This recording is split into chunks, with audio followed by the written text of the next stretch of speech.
It blows my mind that we think men are great leaders when they're terrible fathers and can't even lead their household. I'll show you all a story that is a perfect example of not only how bad leaders men are, especially like the cishet toxically masculine kind. One of the reasons why they're such bad leaders and fathers is because they're unbelievably reckless and put themselves, their entire family, and everyone in danger. I know this from my own experience as a raft guide and outdoor wilderness leader. Men put me in harm's way constantly. I'll include a link to the video in my caption. It was how a woman drowned right in front of me my first day as a raft guide because of a man's recklessness. But I want to show you this story because this one ties together fatherhood and terrible male leadership and recklessness all together so well. And it's so tragic. Also, it's so well written. So this is the story. It's in The Guardian. It's so well written. I highly suggest it. But basically, this woman's dad said that they're going to follow Captain Cook on a 3-year journey, right? Like, what is the point of that, first of all? But second of all, like, bringing your small children along and your wife on this ride. And it ended up being a non-stop voyage and so traumatizing for this girl. And if this woman ever trusts a man again, like it'll only be because of a lot of therapy. Her own father was like, it'll be 3 years. It lasted 9. He almost got her killed in addition to traumatizing her. But this story brings all of the elements together so much of not only bad dads, but also how they will parentify their daughter and how the moms enable these men, right? So mom is complicit too, okay? This is why we have to heal our codependency and our enabling stuff, patriarchy, and a lot of times our families have taught us to do, because this mother went along with all this. Honestly, it sounds like the mother couldn't stand her daughter anyway, so she's got her own healing to do. And she starts off the story talking about how, she just liked routine. That's what kids need, y'all. Yes, they like fun and play and all that stuff, but they need routine. I learned this as an Outward Bound instructor. Every day on the course was crazy. You never knew what kid was going to melt down. You never knew what was going to happen. Lightning storms, all kinds of stuff. But the one thing they could count on was routine. We woke up, did the same routine every day. We undid our tents, we lined up our bags, and then we did breakfast, and then we did cleaning, and then we did the maps and all that stuff. It was the same every day, because that's what kids need. That's what humans need more than anything, is something to anchor us to consistency, especially when life is crazy. Look at this reasoning for this dome trip. She was like, why are we doing this, Dad? We're gonna call Captain Cook. After all, we share the same captain surname, so who better do it? And this 7-year-old was like, are you kidding me? He was like, no, I'm dead serious. When daughters are more mature than their own fathers at the age of 7, how many people can relate to this? I certainly can. Okay, men are great leaders. So when she asked him how long this is going to be, he's like, 3 years. By the time we get back, you'll have seen more places than most people visit in a lifetime. Now, by the way, their English, this is like classic colonizer mentality. I just want to go see everything. I want to explore. I want to discover stuff. It's like we get this stuff honest, y'all. Look at our ancestors did. This poor girl thought he was kidding or hoping he was. And sure enough, he gets this boat. He's all like, you're gonna love her. Which of course boats are named after women. I think men are obsessed with boats. They love controlling something, owning something, using something female to make them feel free.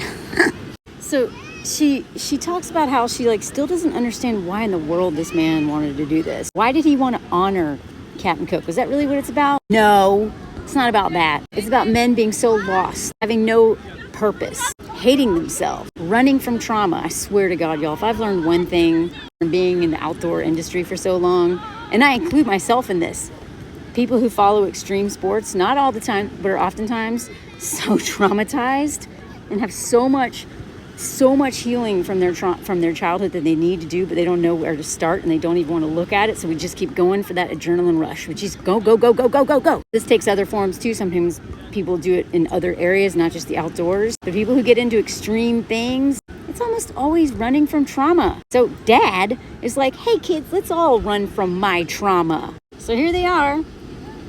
They're upper middle class, highly educated family, spends 9 years on a boat so Dad doesn't have to face himself. Dad's recklessness, restlessness, inability or unwillingness to look at himself, question himself, feel things other than anger and despair or whatever.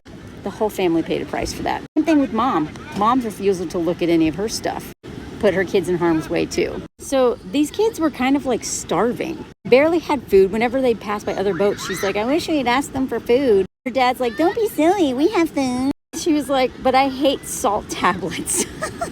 Salt was taking over her life. Look at this. On her skin, her clothes, everything was sticky all the time, and she was dehydrated, and that's why he was eating these salt tablets. I don't understand that. I don't understand how that could fight dehydration, but I don't know much about ocean stuff. And when he finally gave her biscuits, which is like cookies basically, they were filled with bugs. And he was like, no, it's cool. Just like shake them. And then a little protein. So there's this part of the story that is so upsetting. Sorry, I'm at the beach. There's like kids all around me. He almost died because he was just like, didn't know what he was doing. Basically, there was a huge hole in the boat. The boat almost like just sunk. And check this out. So the daughter gets hurt. And some people rescue them. Scientists they met, these French scientists. When they told her dad, first of all, he was like pissed that she was covered in blood. He's like, what didn't you tell me? And she was like, you weren't around. Like, dude, I'm like dying on this boat. She had a broken nose, a fractured skull, and there's blood trapped inside the swelling in her head. So these people, the doctors told her dad this, and he's like, but what if I did nothing? Would it be okay? And the doctor's like pressure down in the this could be brain damage, dude. We have to treat it. What's wrong with you, buddy? Her mom took her to this get treat. Oh my God, these kids. I'm so glad I don't have kids, y'all. See, unlike this man, I know not to have children. I can't believe some people have children, y'all. Anyway, she underwent all these surgeries by herself. No anesthesia. Multiple operations. Her mom's like in the waiting room, but her mom sucks too, by the way. So then they finally end up in Hawaii, where this whole thing is supposed to end. That's where Captain Cook ended. Think they ended there? No. He stayed there for a few years, and this girl, all she wanted was an education, y'all. That's all so many girls want, is just an education. And there's a reason why men don't want us educated. Can you guess what that is? She was bored out of her mind. She was trying to teach herself. And then her mom was like educating them, but not really. This homeschool, but not really. And they're all worried about her little brother's education, but not hers. And they never sent her to school. They were in Hawaii for years and didn't send her to school. And by the way, it sounds like he was doing some colonizer stuff in Hawaii too. He tries various schemes to raise money, asking for donations. Are you kidding? Ugh. And then one day, because dad can't stand staying in one place, God forbid he actually face himself, he has a family meeting. And he's like, so we could start heading home now, or we could just go back to the Pacific. Let's take a vote. So they took a vote. Mom and dad wanted to keep going. 2 kids want to go home, right? These kids just want a normal life. So it's a tie. And then how many of y'all can relate to this? This is the maddening part.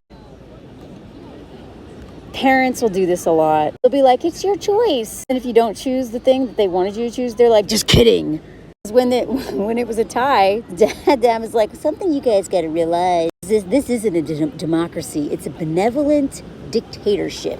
And the captain always gets the casting vote. I mean, dad. So back to the Pacific it is. So the rest of the story is just them. They go to New Zealand for a while. Dad's always leaving. He's leaving them alone. He's leaving this daughter to raise her brother. I don't even know what mom's doing at this point. The mom is just like, kind of hates them all. And literally, he uses his daughter for free labor. He makes her manage the whole boat. They start doing tours and stuff. Dad doesn't even live with them. He literally puts them in a hut. Y'all, not only do our husbands, not mine, but husbands, a lot of husbands out there hate their wives. They really hate their kids. Do anything to get away from their kids. They put this girl and her brother in a hut. She was bored out of her mind. She had no access to education. She's raising her brother. She's working for this boat crap for him. He's gone all the time. He gives her money every once in a while, but purposely denied her education. She's educating herself. She ends up calling Childline or something, whatever that is. It's like social services or something. They're like, oh my God, but they can't help her. Also, her visa was expired. Went to immigration several times trying to figure out how to extend her visa without a parent. They're like, where's your dad? She's like, I don't know. He's like, he'll be back. Y'all, I am in my 40s trying to deal with immigration. It is terrifying as an adult, and I have passport privilege. Imagine a child trying to do this. Eventually, this girl had to run away. Had to figure out somehow how to get out of that country, get away from these parents. All because dad hates himself. These unhealed men who will not deal with their crap put everyone's lives in danger.